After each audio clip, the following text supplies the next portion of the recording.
Bon, dans la première partie, je t'ai révélé comment j'ai fait 1247 € en une nuit avec ma méthode des 3 phases. Mais voici la vérité brutale. Avec ce que je sais aujourd'hui, j'aurais pu facilement tripler ce chiffre-là cette même nuit. Aujourd'hui, je vais pas te donner de la théorie, je vais te révéler mes stratégies avancées d'optimisation, celles qui font la différence entre 1000 € et 3000 € par nuit. Du concret testé littéralement sur des milliers et des milliers de fans. Reste bien jusqu'au bout de la vidéo parce qu'elle peut littéralement changer ta vision de l'OFM et je vais te donner un guide PDF complet avec tous mes process avancés. Le lien sera dans la description. Donc maintenant, écoute-moi bien parce que c'est là que 99% des chatteurs perdent de l'argent. Le premier point clé, c'est de maîtriser le timing parfait. Le moment critique, c'est pas après que le fan ait fini de regarder le contenu que tu viens de lui faire acheter. Non, pas du tout. C'est pendant qu'il le regarde ou juste quand il vient de l'acheter. Parce que c'est là qu'il est dans le pic émotionnel maximum. Il est excité, il a payé, il découvre. Tu dois surfer sur cette vague d'émotions-là pour lui prendre plus d'argent. La technique exacte que j'ai développée avec le temps, c'est que pendant qu'il télécharge le premier bundle, après l'avoir payé, tu vas lui balancer déjà 2-3 messages qui vont teaser la suite. Par exemple, en lui disant « Attends de voir ce qui vient, j'ai quelque chose d'encore plus intense pour toi, tu vas adorer la suite de ce que je vais t'envoyer. » Bref, t'as compris l'idée. Ça va vraiment être le jeu du lapin et de la carotte en fait. Tu ne lui laisses pas le temps de réfléchir ou de finir, si tu vois ce que je veux dire. Et là, boum, t'enchaînes sur le prochain bundle avant même qu'il ait le temps de réfléchir. Par contre, fais juste attention à un petit détail, c'est que tu dois quand même respecter le prétendu temps de création de la vidéo entre le bundle d'avant et le suivant. Que la modèle ait eu le temps de le faire, quoi. Je pense que tu vois ce que je veux dire. Le deuxième point clé, c'est la stratégie des bundles décomposés. Dans tous les scripts que tu envoies, tu dois un maximum essayer de ne pas tout donner aux fans d'un coup. Il faut toujours qu'il soit dans l'attente. Et encore moins quand tu sens qu'il est ultra chaud et prêt à dépenser énormément. Tu peux monter au niveau du prix, mais reste vraiment graduel au niveau du contenu que tu vas proposer. Je vais te donner un exemple concret. Au lieu de vendre directement une séquence complète à 200 €, tu décomposes. Donc dans le premier cas, tu vends pour 200 € en ayant vendu un script dans lequel il y a des vidéos soft, suivi de vidéos sans le haut et de vidéos dans lesquelles ta modèle se touche le minou. Et dans le deuxième cas, tu ajoutes une vidéo à 100 € dans laquelle elle se touche le minou, comme je t'ai dit, mais à travers son bas avant d'envoyer la suite. Comme tu l'as compris, du coup, tu prends 100 € de plus avant que ton fan ait atteint le Graal, donc 300 € en tout. Ça, c'est qu'un exemple parmi tant d'autres pour t'expliquer que tu dois vraiment tout décomposer un maximum. Et pourquoi ça marche? Parce que le fan n'a jamais vu, comme je te l'ai dit juste avant, le fameux Graal. Il reste dans l'anticipation. Et toi, au lieu de faire 200 €, t'en fais 300 avec quasiment le même contenu. C'est ça la différence entre un amateur et un pro. Moi, au début, contrairement à ce que je suis en train de t'apprendre maintenant, je vendais tout d'un coup. Et aujourd'hui, mes élèves qui maîtrisent cette décomposition-là dont je viens de te parler font régulièrement des grosses sommes pour chaque fan qu'ils vont réussir à faire rentrer dans leur script de chatting. Tu peux aller récupérer le guide PDF en description pour avoir mes templates exacts de décomposition au niveau du chatting. Le troisième point clé, c'est de savoir détecter les signaux d'achat. C'est simple, tu peux savoir qu'un fan peut dépenser gros quand il va payer sans négocier le prix, il est obsédé par la modèle, quand il a visiblement de l'argent, donc il va mentionner son travail qui rapporte beaucoup, ses sorties, ses achats ou autres, et surtout s'il a déjà payé. Un client qui paye déjà a d'énormes chances de toujours rester un payeur. Mais bon, la vérité c'est que tu ne peux pas être sûr à 100% que quand tu vas entamer ton script, le fan va payer. J'ai vu des abonnés avec tous les bons signaux qui au final ne voulaient rien acheter du tout. Et j'ai aussi vu l'inverse d'ailleurs. Juste après, je vais d'ailleurs te révéler la psychologie avancée des gros dépensiers qu'on appelle des spenders ou des whales et tu vas comprendre pourquoi certains fans peuvent facilement claquer des centaines d'euros en une soirée. Je vais te donner quelque chose de crucial que 95% des chatteurs ne comprennent pas. Il faut savoir qu'un vrai spender considère 500 € comme toi tu considères 50 €. Il ne compte pas, il vit l'expérience. Pour lui, c'est de l'entertainment premium. C'est vraiment un plaisir dont il a besoin au final. Le problème, c'est que trop de chatteurs projettent leurs propres limites financières. Ils pensent que oui, 200 € c'est énorme, donc ils n'osent même pas proposer ça à l'abonné.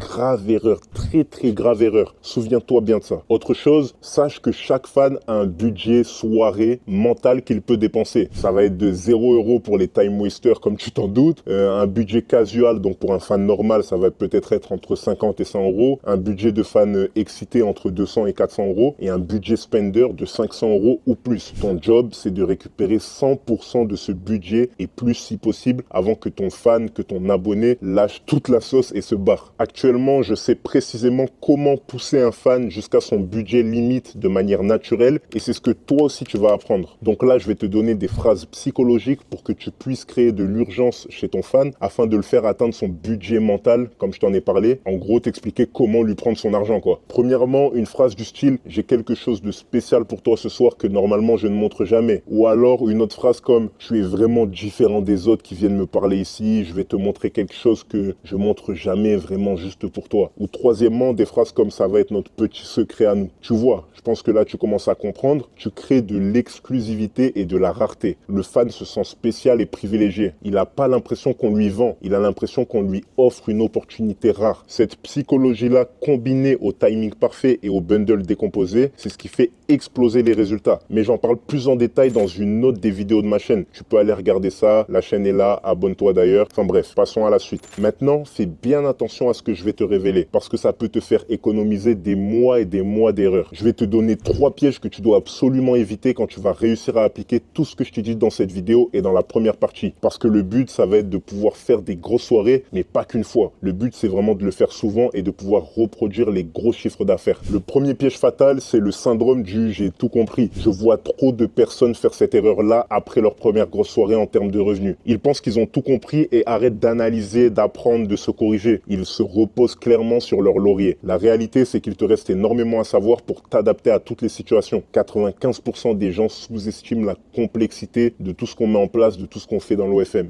Le deuxième piège fatal, c'est la négligence de l'adaptation. Chaque fan a sa psychologie particulière. Ce qui marche avec un fan ne marchera pas forcément avec le suivant. Il faut donc adapter ton approche en temps réel. Sache que la rigidité, le manque d'adaptabilité tue tes conversations. Et le troisième piège fatal, c'est que tu es trop pressé. Tu es trop pressé de vendre. Tu ne laisses pas le temps aux fans de s'échauffer. Tu bâcles la phase de connexion et de conversation normale. Donc le fan sent que tu ne penses qu'à son argent et il se barre. C'est exactement ce que je t'expliquais dans ma première vidéo avec les 3 erreurs fatales. Même quand tu maîtrises les techniques avancées, si tu oublies les bases, ça ne marche pas. D'ailleurs, va vraiment récupérer le guide complet en description pour avoir toute ma méthode pas à pas. Sache que ça peut vraiment t'aider dans ton avancée en OFM. Bon, maintenant, si je devais tout recommencer à zéro aujourd'hui, même condition qu'au début, peu de fans, nouveaux comptes, tout ça, voici exactement quelle serait ma stratégie pour exploser rapidement. Alors là, écoute-moi bien, parce que c'est du mode guerrier, c'est du mode combattant total. Tu vas être présent minimum 8 à 10 heures par jour. Je sais, ça peut paraître énorme, mais comprends bien que c'est temporaire et que surtout, ça va te payer énormément. Et tu me diras peut-être pourquoi autant d'heures. Parce que tu ne sais jamais quand ta prochaine whale, quand ton prochain spender va débarquer. Et crois-moi, louper un spender parce que tu n'étais pas connecté, ça fait mal au cœur et au portefeuille. Surtout quand tu as besoin de budget au début pour pouvoir te lancer, pouvoir faire tout ce que tu as en tête. Ensuite, tu vas tester comme un malade. Tu vas tester différentes approches chaque semaine. Tu testes un nouveau type de script, tu essayes différents timings, tu changes tes angles d'approche, tu testes, optimises ta manière de faire. C'est comme ça qu'on progresse rapidement au lieu de stagner. Et surtout, tu vas vraiment apprendre à maîtriser les 3 phases dont je t'ai parlé à fond. Que ce soit la conversation normale, la mise en contexte et le sexting de vente. Si tu n'as pas regardé la première partie, la première vidéo que j'ai faite, va la regarder, c'est la vidéo juste avant sur la chaîne. Tant que tu n'as pas ça dans les doigts, tu passes pas aux techniques avancées que je t'ai montrées aujourd'hui dans cette vidéo. Et je te le rappelle, tu as le document complet dans la description pour ça. Et un autre truc super important que la plupart négligent, c'est que chaque soir, tu vas analyser toutes tes conversations qui ont foiré. Tu notes tout. Mauvais timing peut-être, mauvaise approche, le fan n'était pas assez chauffé. Tu documentes tout ça pour ne plus refaire les mêmes erreurs. Aujourd'hui, à l'heure où je te parle, ce qui me prenait à moi des nuits entières à galérer pour faire quelques milliers d'euros, certains élèves dans mon programme VIP, ils le font en une après-midi tranquillement. Et c'est pas parce qu'ils sont plus doués que moi, mais c'est parce qu'ils ont directement les bonnes stratégies sans passer par toutes les erreurs que j'ai pu faire moi en tant que débutant. Et c'est exactement ça la différence entre ceux qui réussissent rapidement et ceux qui galèrent pendant des mois. Si tu as regardé mes 2 vidéos, c'est que tu es sûrement sérieux dans ta démarche OFM, tu veux des résultats concrets. Ce que je fais, c'est que j'offre plusieurs appels stratégiques gratuits par semaine pour analyser précisément ta situation et créer un plan d'action personnalisé juste pour toi. Donc tu peux essayer de réserver un appel avec moi dans la description, je t'ai laissé le lien. Tu peux aussi rejoindre ma communauté gratuite sur Telegram. C'était tout pour moi aujourd'hui. Sur ce, bonne avancée vers la richesse.